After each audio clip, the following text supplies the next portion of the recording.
My favorite thing to experience while playing games, besides, playing them for fun, is to learn and discover the origin of many of the characters, entities, monsters, or places. The inspiration that comes from the real world, like mythologies or folklore. I love learning about those, and especially to discover that maybe completely different characters or monsters, they come from the same exact inspiration.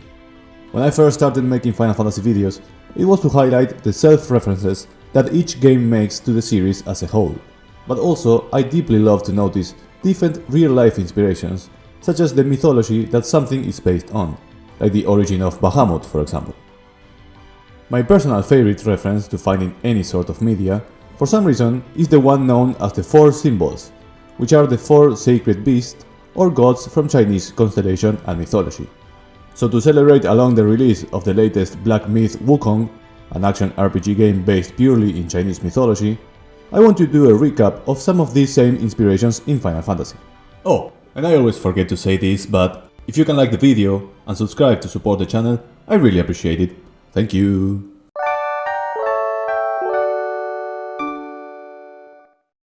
With that in mind, I want to focus on two things: the mentioned four symbols, and then the ones known as the four heavenly kings. The four symbols are mythological creatures appearing among the Chinese constellations and viewed as the guardians of the four cardinal directions. They are the Azure Dragon of the East, SaGa, the Vermilion Bird of the South, Suzaku, the White Tiger of the West, Byakko, and the Black Tortoise of the North, Genbu. Each one is closely associated with a cardinal direction and a color, but also additionally represents other aspects, like a season of the year, a virtue, and one of the elements that we know from the Chinese zodiac. Ignore for now that there are 5 elements. The immediate first example I think of is Final Fantasy Type 0, a spin-off game of the series, and the first M-rated game before Final Fantasy XVI came out in 2023. And I fell in love with this game in the instant I saw the prologue of how the world of Audience was established. This one is formed by 4 nations, and at least until before the start of the game, they coexisted in peace, each possessing a powerful crystal that offers each kingdom a specific and unique power to them. The price of this power is the loss of the memories of those individuals that die, which means the characters in this game are prepared for war, as they don't deal with the emotional struggle that is the loss of a close one, which is a fascinating concept that opens up many potential plots. But besides that, let's focus on these nations. Right before the start of the game, the nation of the Militesi Empire starts an invasion. This country is at the west of the world, and controls the White Tiger crystal called Byakko, that grants the power of technology. We can see that its main color, its cardinal point, its symbol and beast that represent it, and its name are a perfect match of the mythological beast, and that will be the case with each of the other nations. We can also mention that it represents the season of autumn, and that the technology that allows it to increase its military power and proceed with their invasions can be associated with the element of metal that Byakko represents in the Chinese constellations. The first nation to fall is the Lorican Alliance, located in the north, and blessed by the black tortoise crystal named Genbu. Besides this, it also represents the winter season and is granted the power of the shield and sword, turning their citizens into warriors covered by protective armor. Unluckily for them, this nation not only fell, but also got literally destroyed by a mass destruction weapon developed by the Militesi Empire. Their leader was a certain Gilgamesh though, that's always fun.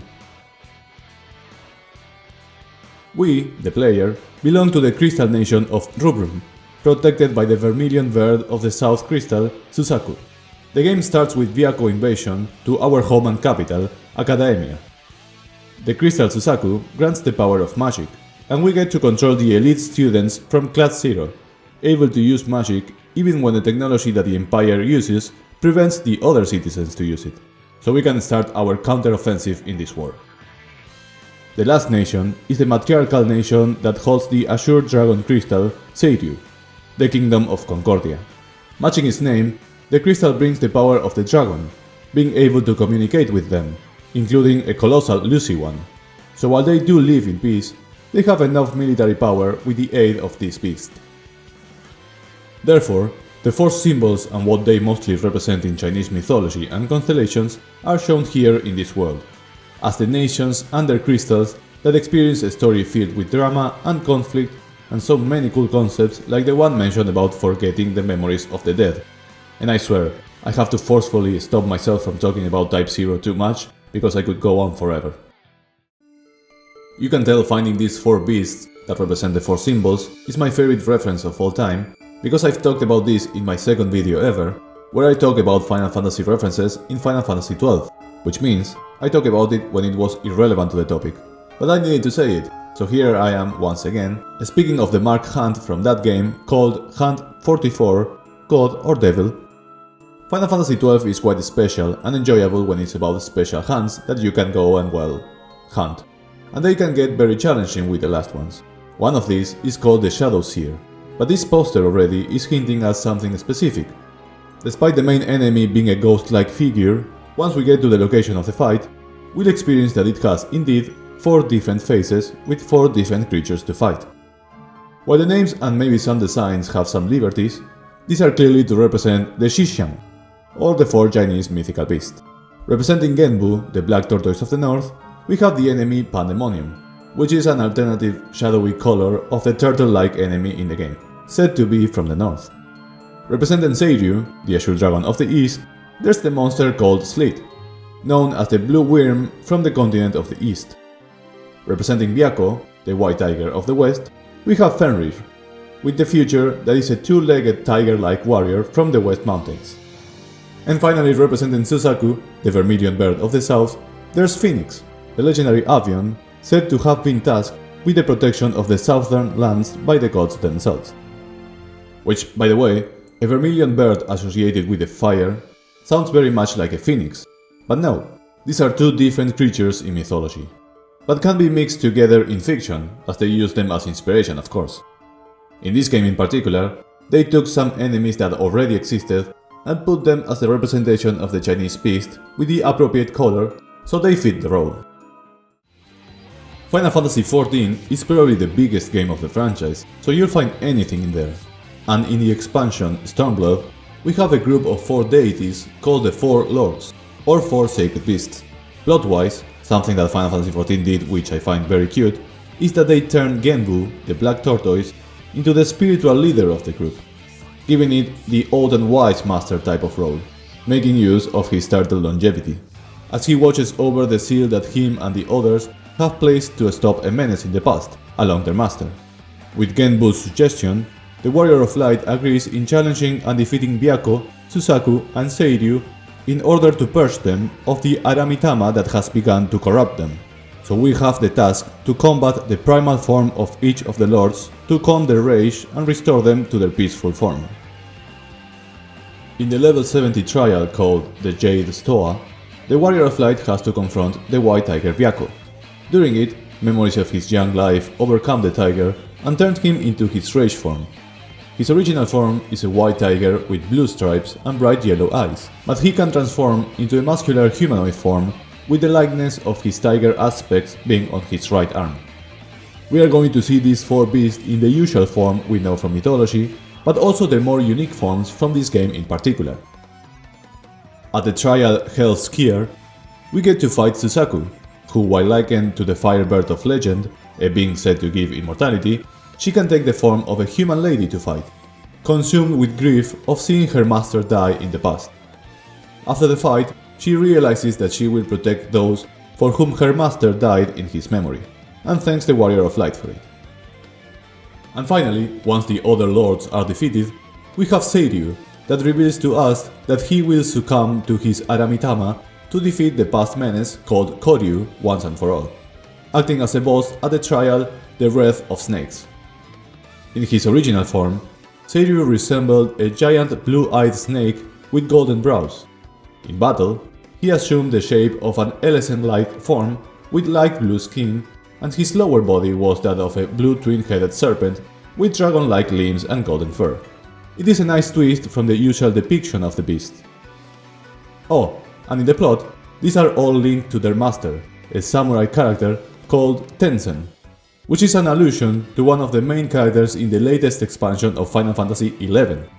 Speaking of, Final Fantasy XI is another MMO of the series, which means we are also going to find everything and anything in this one. And in fact, although a little more hidden, we'll see the four symbols in some shape or form here, at the location of Ru'Lude Gardens, as notorious monsters. That's the category of enemies that tend to be the quest-based or important to the world of Vana'diel as a whole.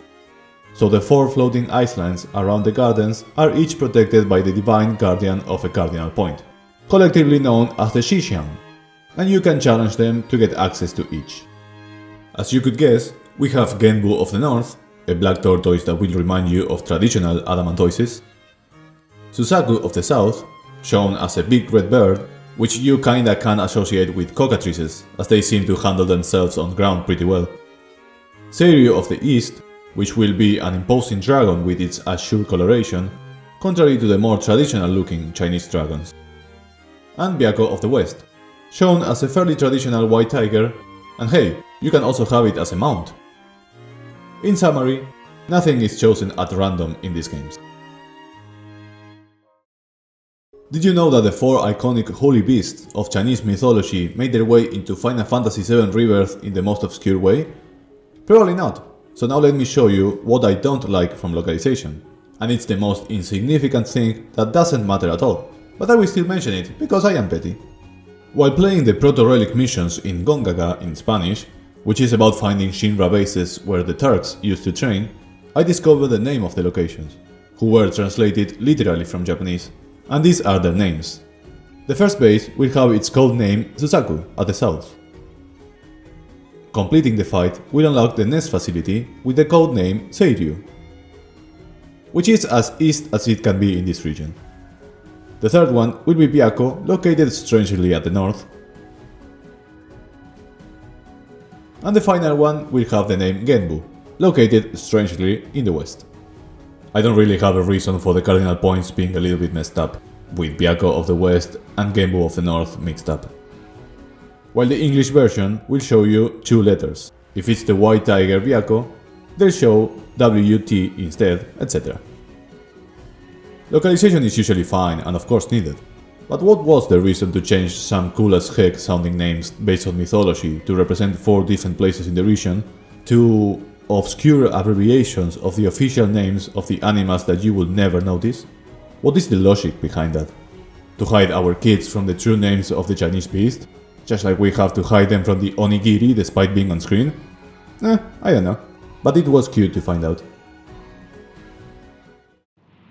And finally, let me take a little detour to show a couple of characters from the mobile game Brave Exvius, despite not knowing anything about, which apparently is finishing pretty soon. I do admit it has very beautiful sprite works, and some amazing CGI attacks from characters you are not used to see in that modern style. Some exclusive characters we can find from this game are unique because a single unit has two characters on it, and the examples we care about are: the first duo is two monks from a remote region who set out on a journey together. Bai Hu, master of the White Tiger Fist, and Xu Shui, master of the Blood Phoenix Fist, born to families who have long practiced martial arts competitively. The other is a duo of monks from the Azure Dragon and Black Tortoise martial arts clans, King Long and Xuan Hu. Unlike the previous one, this particular duo is well known for their mastery of the defensive arts and use of Qi. What's the coolest thing here? Is that they are represented with their original Chinese names. Instead of Suzaku, we have Xu Shui, instead of Seiryu, we have King Long, etc. But other than that, very straightforward representation, through human characters this time. Very cool looking ones too.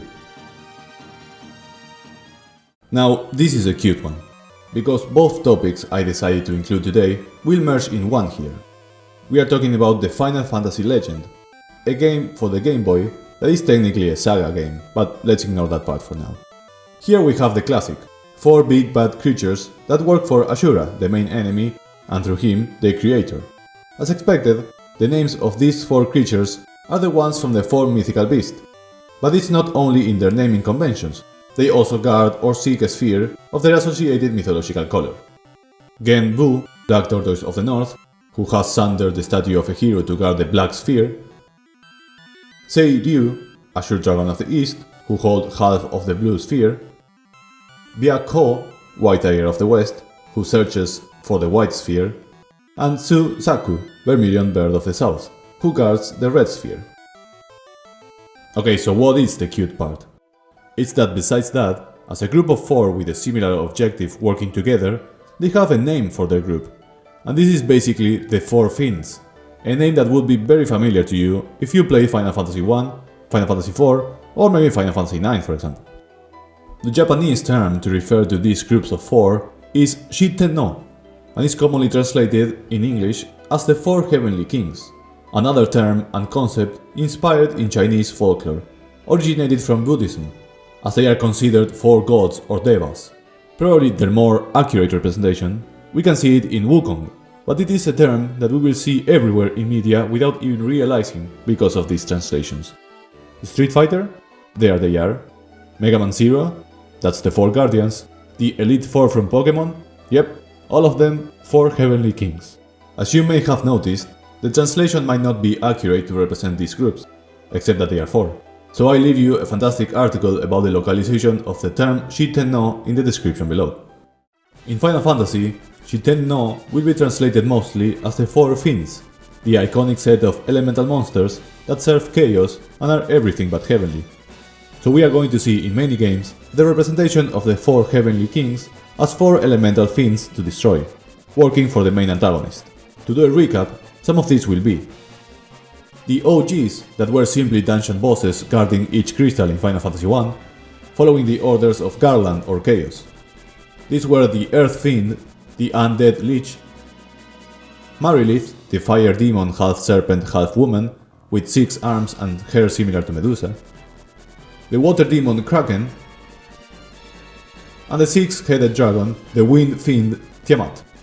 These 4 are probably the most iconic group of 4 of the entire series, as they are going to be shown in other games, to the point that Final Fantasy IX, a game that loves their self-references, brought them back to have their own set of Shitennō released in the wild, known as the Guardians of Terra, sharing their same individual names and characteristics all around, besides some design differences that are to be expected. One less common representation of the Shitennō, or 4 Heavenly Kings, is the group known as the Vile Four, from Final Fantasy Mystic Quest. While not the same as the original Fiends, they share the same Japanese name, so they share the same origin. They do fulfill similar roles though. As expected, they are 4 evil creatures that work for the antagonist, the Dark King, but with unique designs and names. Flamerus Rex, the giant skeleton dinosaur of Earth, the Ice Golem of Water, Dual-Head Hydra of Fire, with a self-explanatory name, and Pazuzu, a winged monster of wind. But the other set of 4 antagonistic characters that are iconic in the series, that share the name of the Shitennō, is the called 4 Archfiends, or Elemental Fiends, from Final Fantasy IV. The group that works for Golbez, and triggered one of the coolest boss fight themes of the series. I think of them as an upgrade from the original. They are Scarmiglione, the Blighted Despot, an undead creature, Cagnazzo, the Drowned King, as it replaced the King of Baron, a water fiend that resembles a turtle somehow, Barbaricia, the Empress of the Winds, and Rubicante, Autarch of Flame, who's surprisingly an honorable enemy. As you can see by their names, there's an Italian influence in there because of La Divina Commedia. It is a potpourri of cultures. The reason I personally prefer them for the 4 Heavenly Kings role is because they showcase more defined personalities, with how Final Fantasy IV had a bigger focus on the narrative and history of the game, unlike the very first one that only served as big minis at the end of the dungeon. Not to mention their theme song, of course, and how they came back in an epic fashion in Final Fantasy XIV. But what's important to know is that the 4 Heavenly Kings that are so heavily associated from Chinese folklore and Buddhism has become such a staple in the popular culture that it's common to see many Japanese media refer to any group of 4 with this title. They don't have to fulfill any evil or imposing role at all. In fact, Kazushige Nojima, in one of his Final Fantasy VII novels, made the reference when Tifa Lockhart was talking about her childhood and her group of friends that involved her and 3 other kids, and how the people at the village of Nibelheim like to joke and refer to them as the Shitennō, properly translated as 4 Fiends, to keep it accurate with the Final Fantasy iconic term.